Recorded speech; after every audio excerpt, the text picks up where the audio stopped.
வணக்கம் வணக்கம் pan kitchen. இன்றைக்கி மீஷோவில் வந்து நான் ஒரு ப்ராடக்ட் ஒன்று வாங்கினேன். எனக்கு வந்து கொடுத்த காசுக்கு அது வந்து 100% இல்லை 200% வர்த் அப்படின்னு இருந்தது, மனசுக்கு தோணித்து. ஸோ நானும் வந்து உங்கள்கிட்ட ஷேர் பண்ணுறேன். இது என்ன நான் வந்து பிரிச்சுட்டேன் பேக்கிங்கை. இது என்ன ப்ராடக்ட்னு பார்த்தாலே தெரியறதில்ல. வெஜிடபிள் மெஷ் பேக்கு ஃப்ரிட்ஜுக்குள்ளே வைக்கிறதுக்கு. இதோட ரேட் பார்த்திங்கன்னா 92 போட்டிருக்கு. பட் அந்த டிஸ்கவுண்ட்டு இந்த டிஸ்கவுண்ட்டு அதில் வந்து பாயிண்ட்ஸ் எல்லாம் இருந்தது. அதெல்லாம் சேர்த்து எனக்கு வந்து 87 ரூபா தான் நான் வந்து பே பண்ணினேன். 12 பேகு இது மொத்தம். பாருங்கள், ஜிப் இல்லாமல் ரொம்ப நல்லா இருக்குது. நான் நேற்றுக்கு வாங்கின்னு வந்து பிரிச்சுட்டு நல்லா பெருசாகவும் இருக்குது, நல்ல ஒர்த்து. நமக்கு வந்து இந்த பேகு நான் ஏன் வாங்கினேன் அப்படின்னாக்கா, என்ன காய்கறி வச்சுருக்கோம் அப்படிங்கிறது வந்து நல்லா தெரியும். ஒன்றோட ஒன்று அப்படியே கதை போடாமல் ஒன்றும் தனித்தனியாக பேக்கில் அழகாக ஃபோல்டு பண்ணி வைக்கலாம்.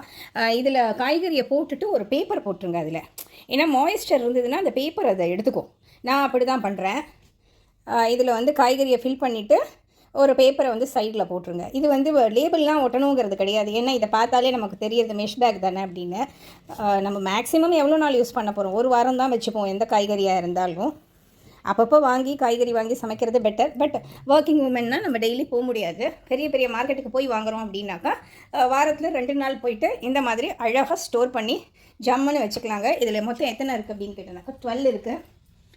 பட்டு இந்த கலர் வந்து ஒரு 6 தனியாக இந்த கலர் அப்படியே வயடாக தெரியுது. அந்த கலர் பளிச்சுன்னு இருக்குது. அது ஒரு மாதிரி என்ன கலர் சொல்லலாம், இது மெஜந்தா ரோஸு எப்படி வேணாலும் வச்சுக்கலாம். பாருங்களேன், 6 கலர் இது அப்படியே பளிச்சுன்னு இருக்குது. பட் எல்லாமே வந்து நல்ல ஒர்த்து. எனக்கு தெரிஞ்ச மீஷோ வந்து கொஞ்சம் நல்லா அமேசான் ஃப்ளிப்கார்ட்டை விட என்ன அதுக்கு ப்ரமோட் பண்ணுறீங்களான்னா ஐயோ கிடையவே கிடையாது. அதே மாதிரி ரிட்டர்ன்லாம் போட்டாலும் ஈஸியாக வந்து நமக்கு ரீஃபண்டும் கிடைச்சிடுது. பாருங்கள், எல்லா பேக்குமே 12 பேக்ஸ். அதுதான் வந்து எனக்கு ரொம்ப பிடிச்சிருந்தது. 12 பேக் யாருங்க தரேன்? நான் வந்து 3 பேக் 60 ரூபா 70 ரூபா சம்டைம்ஸ் 90 ருபீஸ்க்கு கூட வாங்கியிருக்கேன். அது கொஞ்ச நாளில் வந்து ஜிப்பு போயிடும். ஏன்னா ஃப்ரிட்ஜுக்குள்ளே இருக்கிறதுனால ஓவர் கூலிங்கில் வந்து போயிடும். பட் வந்து நம்ம சுருட்டி வச்சுக்கலாம். அது எல்லாமே வந்து சின்ன பேகு, இவ்வளோ ஹைட் கிடையாது, இவ்வளோ பெருசு கிடையாது. அதனால் இது வந்து பைசா வசூல் தான் இந்த ப்ராடக்ட்டு. ட்ரை பண்ணுங்கள், பிடிச்சிருந்ததுன்னா வாங்குங்க. நான் வந்து 92 ருபீஸ் போட்டிருந்தது. அப்புறம் ஏதோ பாயிண்ட்ஸ் எல்லாம் போக 87 தான் நான் பே பண்ணினேன். அவ்வளோதான். தேங்க்யூ ஃபார் வாட்சிங்.